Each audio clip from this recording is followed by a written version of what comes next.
tunatoa rai pia kuhusu kupanda kwa bei ya mafuta. Tunaipa rai serikali.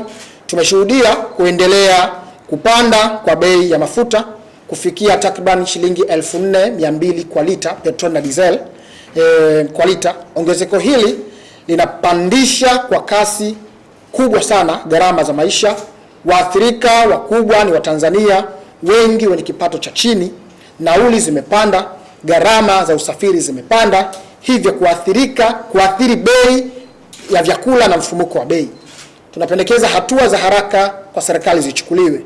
Ngome Vijana ACT Wazalendo tunaendelea kusisitiza msimamo wa chama chetu kwamba serikali ichangie gharama na mwananchi. Kwa kila lita moja ya mafuta serikali ichangie angalau shilingi 400 kama ruzuku au grant ili kupunguza makali ya bei. Lakini pendekezo lingine kwa niaba ya Ngome Vijana, ukiangalia jumla tozo ambazo ni hizi hapa ambazo zipo kwenye mafuta, hizi ni tozo zote. Ukiziangalia hizi tozo ukizijumlisha ni takribani ya tozo 1113 ukizijumlisha zile za haraka tukizijumlisha. Kwa hiyo serikali inapaswa ipunguze tozo zake ili kupunguza ugumu wa maisha kwa wananchi na kupunguza bei ya mafuta kwa wananchi.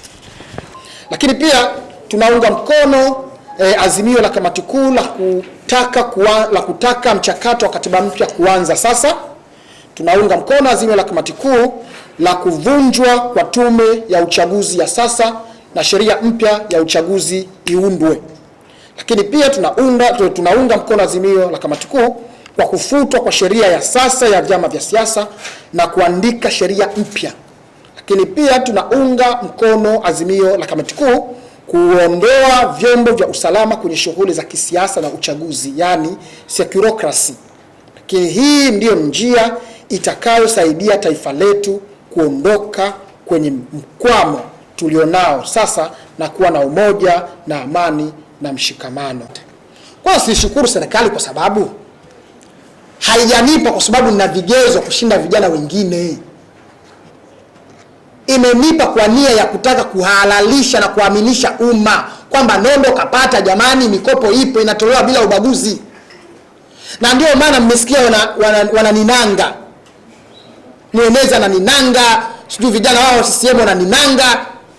Kila nikitoka kichwa nikizungumza, wewe bwana umepata, kaa kimya. Wewe bwana umepata, mikopo ipo, inatolewa bila ubaguzi. Ndio dhamira yao.